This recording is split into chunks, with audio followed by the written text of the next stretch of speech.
நம்ம super star ரஜினிகாந்தையும் கமல்ஹாசனையும் பிரிச்சது ஒரு படம் தான் அப்படின்னா நம்ப முடியல இல்லையா? 1970ஆம் ஆண்டு வெளிவந்த படங்கள்லேயே வெள்ளி விழா கண்ட படங்கள்ல பெரும்பாலான படங்கள் நம்ம சூப்பர் ஸ்டார் ரஜினிகாந்தும் கமல்ஹாசனும் சேர்ந்து நடித்த படங்கள் தான் சொல்லலாம். அதனால தான் என்னமோ தெரியல, அந்த காலகட்டத்தில் ரஜினி மற்றும் கமல் காம்பினேஷனில் படங்களை தயாரிக்க எல்லா ப்ரொடியூசரும் போட்டி போட்டாங்க. மேலும் இவங்க 2 பேரையும் வைத்து ஒரு பிரம்மாண்ட படத்தை தயாரிக்க சுப்ரியா கிரியேஷன் அப்படிங்கிற பட நிறுவனம் முடிவு செஞ்சிருக்காங்க. அதுக்காக அந்த நேரத்தில் ரொம்பவே பிரபலமாக பேசப்பட்ட ஐவி சசி மலையாள டைரக்டரையும் அணுகியிருக்காங்க. அவர் ஒரு ஃபேண்டசி படமாக எடுக்கலாம் அப்படின்னு ஆலோசனையும் சொல்லியிருக்காரு.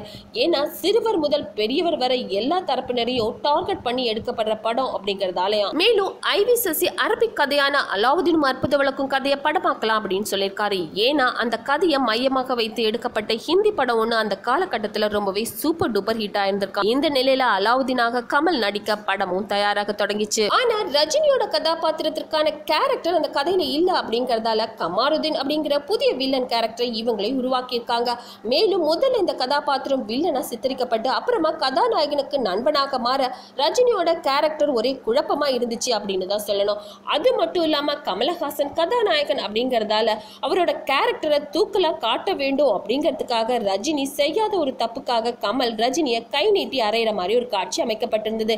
இந்த காட்சியை திரையில பார்த்து ரஜினியோட ரசிகர்கள் தியேட்டர் ஸ்கிரீனையே கிழிச்சிட்டாங்கன்னா பார்த்துக்கோங்களேன்.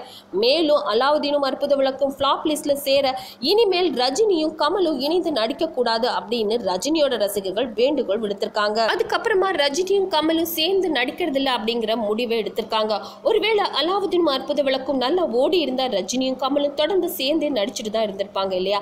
அதனாலதான் ரஜினியும் கமலையும் பிடித்த பேர் இந்த படத்தையே சேரும் அப்படின்னு சொல்லலாம்.